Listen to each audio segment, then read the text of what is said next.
रहे city post live और मैं हूं आपके साथ नेहा मिश्रा।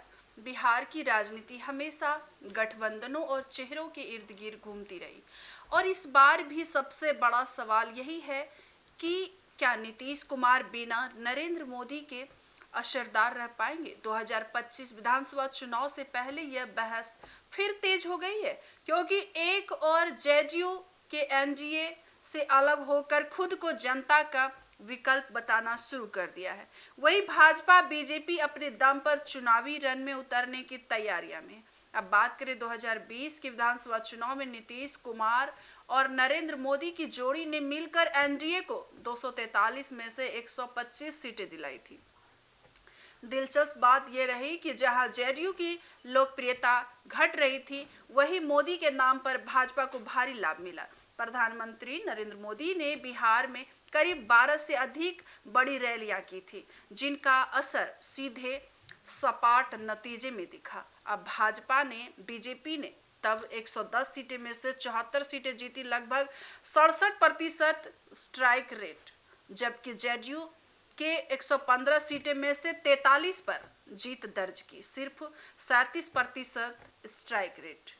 अगर मोदी फैक्टर को अलग कर दिया जाए तो जेडीयू का वोट शेयर 2015 के स्तर से भी नीचे जाता दिखा। अब राजनीति विशेषज्ञों का कहना है कि नीतीश कुमार की वापसी दरअसल मोदी की लोकप्रियता के सहारे संभव हुई थी, वरना जनता में नीतीश के प्रति नाराजगी साफ दिख रही थी। अब बात करें 2015 के चुनाव की, तो नीतीश कुमार के लिए मोदी के बिना और मोदी के खिलाफ लड़ा गया था। उस वक्त उन्होंने लालू यादव के आरजेडी और कांग्रेस आईएनसी के साथ मिलकर महागठबंधन बनाया था, जबकि भाजपा अकेले मैदान में थी। अब परिणामों में जेडीयू, आरजेडी और कांग्रेस का गठजोड़ तो जीत गया, लेकिन नीतीश की व्यक्तिगत स्ट्राइक रेट सिर्फ 27% ही रही। अब राजद को 80 सीटें मिली, जबकि नीतीश की पार्टी महज 71 पर रुक गई। अब विशेषज्ञों के मुताबिक उस चुनाव में लालू यादव का वोट बैंक नीतीश के पक्ष में गया था और मोदी का करिश्मा सिर्फ भाजपा के हिस्से में रहा। यानी उस वक्त भी नीतीश अपनी राजनीतिक ताकत को किसी बड़े चेहरे या गठबंधन के सहारे ही बचा पाए थे। अब की बार हालात बिल्कुल अलग है।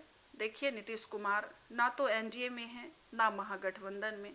उनकी पार्टी अकेले चुनावी मैदान में उतरने की तैयारी में है। अब बात करते हैं प्रशांत किशोर की, तो प्रशांत किशोर जैसे रणनीतिकारों का मानना है कि बिना मोदी चेहरा के नीतीश की विश्वसनीयता सीमित हो जाती है, खासकर युवा और शहरी वोटरों के बीच। बीजेपी इस बार नीतीश मुक्त बिहार का नारा दे रही है, जबकि नीतीश बिहारी बनाम बाहरी के तर्क से वोटरों को लुभाने की कोशिश कर रहे हैं। हालांकि पिछले 2 चुनावों के आंकड़े बताते हैं कि नीतीश अकेले में शायद 10 से 15% से अधिक वोट ना जुटा पाए तो सत्ता तक पहुंचने के लिए पर्याप्त नहीं है। अब आंकड़ों और रुझानों के आधार पर यह कहना गलत नहीं होगा कि नीतीश कुमार की राजनीतिक ताकत नरेंद्र मोदी के साथ होने पर दुगनी और उनके बिना आधी रह जाती है। यानी 2020 में मोदी फैक्टर के साथ उन्होंने जीत का स्वाद चखा था, जबकि 2015 में मोदी के खिलाफ होने पर उनकी स्ट्राइक रेट गिर गई थी। अब 2025 में जब वे तीसरी बार बिना मोदी मैदान में हैं, तो सवाल यही है, क्या नीतीश का सुथरा चेहरा और विकास की छवि जनता को फिर से लुभा पाएगी, या फिर बिहार की राजनीति साबित कर देगी कि मोदी के बिना नीतीश बेअसर और यह दौर किसी नए नेतृत्व के आभार का होगा। अब क्या होता है पूरा मामला, आप देखते रहिए हमारे सिटी पोस्ट लाइव के साथ। ऐसे ही खबरों के साथ आपको बताते रहेंगे। क्या है, कमेंट बॉक्स में जरूर बताइएगा। धन्यवाद।